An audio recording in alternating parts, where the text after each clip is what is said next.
teman-teman, sebelumnya izinkan saya memperkenalkan diri. Nama saya Adinda Salsabila dan this time I will show you how to connect MQTT to ultrasonic sensor and DHT11. Let's check it out.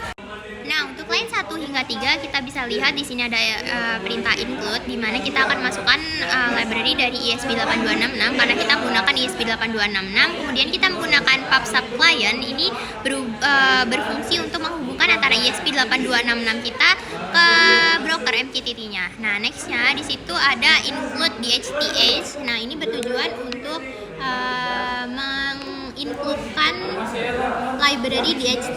Next, di sini kita mendefine DHT type-nya sebagai DHT11. Oke, di sini ada char, SSID dan juga password. Ini yang nantinya kita gunakan untuk menyambungkan antara ESP ke Wi-Fi atau routernya. Oke, di sini kita nama Wi-Fi-nya Caca, kemudian passwordnya itu yang hilang berganti. Nextnya di sini ada MQTT server. Oke, MQTT server ini bertujuan untuk menyambungkan antara ESP8266 kita ke brokernya atau MQTT-nya. Nah, di mana di sini kita bisa gunakan di Node-RED-nya, kita bisa gunakan IP yang terkoneksi ke Node-RED, atau kali ini saya akan gunakan cloud yang tersedia dari Mosquito-nya, yaitu test.mosquito.org. Oke, nextnya di sini kita deklarasikan ESP client sebagai Wi-Fi client-nya. Nah, terus kemudian di sini PubSub client untuk publish sub untuk masuk ke brokernya tadi kita gunakan ESP client. Nextnya di sini ada pendeklarasian beberapa variabel sebagai pin. DHT pinnya kita deklarasikan D1, lamp-nya D2, LED-nya D5. Jadi lamp 1 itu adalah lampu pertama, LED ini untuk lampu kedua. Astagfirullah. Nah, nextnya untuk trig pin dan juga echo pin yang berasal dari yang dimiliki oleh ultrasonic sensornya kita deklarasikan sebagai D6 dan juga D7. Oke, nextnya di sini ada variabel timer tambahan, long now dan juga last measure. Oke, di sini itu untuk setup dari routernya. Oke, nextnya jika seumpamanya gagal terhubung maka akan menampilkan tanda titik-titik yang banyak. Nextnya jika terhubung maka akan menampilkan local IP kan. Nah, langsung di sini jika kan sebenarnya kalau kita menggunakan broker, kita kan akan mensubscribe atau mempublish ke suatu topik ya. Nah, di sini kita bisa lihat fungsi void callback ini akan dijalankan ketika ada perangkat yang menerbitkan pesan atau mempublish pesan ke topik yang telah disubscribe. Nah, nanti kita akan melihat topik-topik apa saja yang disubscribe oleh ESP kita. Nextnya di sini langsung saja kontrol lampu utama di sini akan jalankan lampu ya, high untuk nyala, low untuk mati. Nextnya di sini sama saja LED tambahan, ini lampu yang pertama, lampu kedua. Nextnya di sini ada reconnect. Nah, jadi ketika ESP8266 kita gagal untuk mengkonek ke broker MQTT-nya, maka akan menampilkan mencoba koneksi MQTT. Nah, terus kemudian kita menampilkan local IP, kemudian akan diberikan serial println menampilkan client state-nya.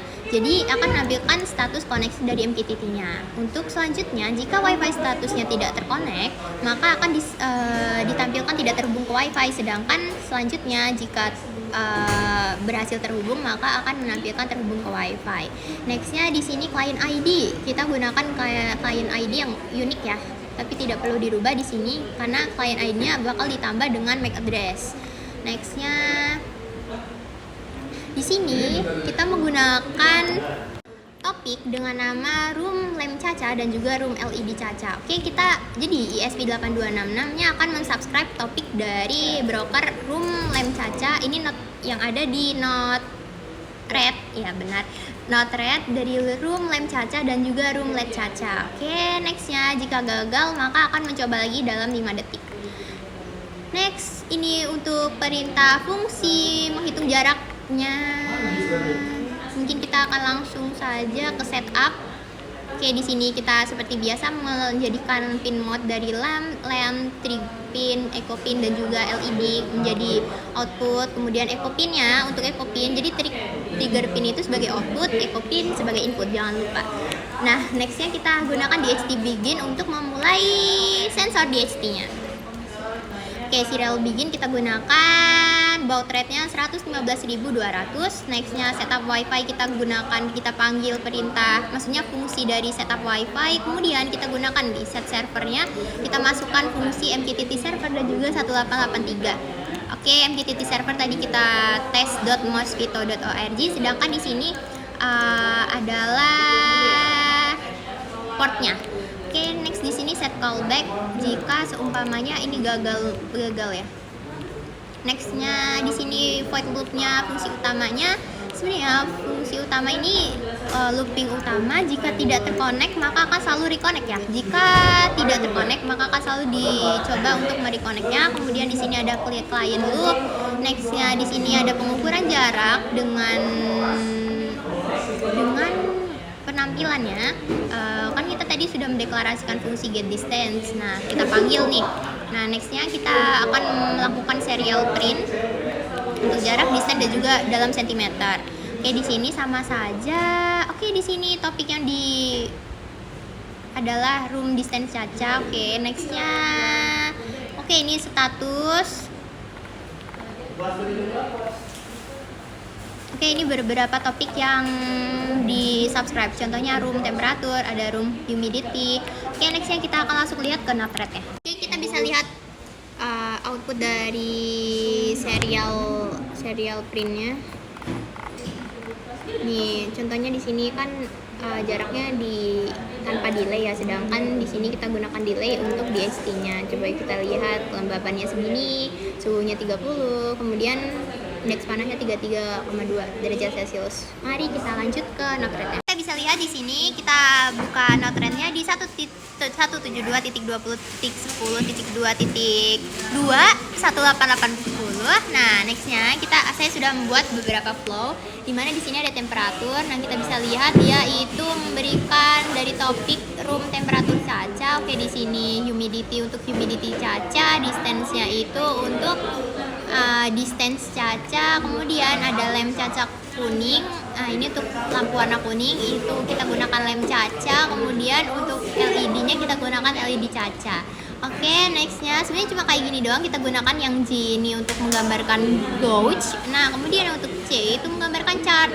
Jadi untuk temperatur ada gauge dan chart, untuk humidity ada gauge dan chart, dan seterusnya. Oke, di sini khusus untuk LED kita gunakan sebagai output. Oke, nextnya kita bisa lihat di dashboardnya the moment of truth. Udah ke spill sebenarnya. Oke, di sini kita bisa lihat di sini chart dari temperatur, ini chart dari humidity, ini gauge dari temperatur dan gauge dari oke, di sini ada gauge dari distance, kemudian di sini ada lemnya. Oke, kita bisa coba. Nah, di sini rangkaian saya sepertinya karena waktunya sangat terbatas, karena saya maksimal 10 menit, saya akan jelaskan di sini saja. Oke, ketika kita mencoba untuk menghidupkan lampu kuning, oke, lampu kuning menyala ya. Kemudian untuk menghidupkan lampu biru, oke, lampu biru dan juga kuning menyala. Oke, untuk Caca biru saya akan matikan, kemudian lampu Caca kuning saya matikan juga. Oke, ini mungkin ini kita bisa coba dari distance-nya. Oke, benar ya teman-teman. Nah, nextnya untuk temperatur, saya tidak bawa korek jadi tidak bisa mencobanya. Jadi sekian, itu saja tugas IoT dari saya. Sampai jumpa in the next video. Bye bye.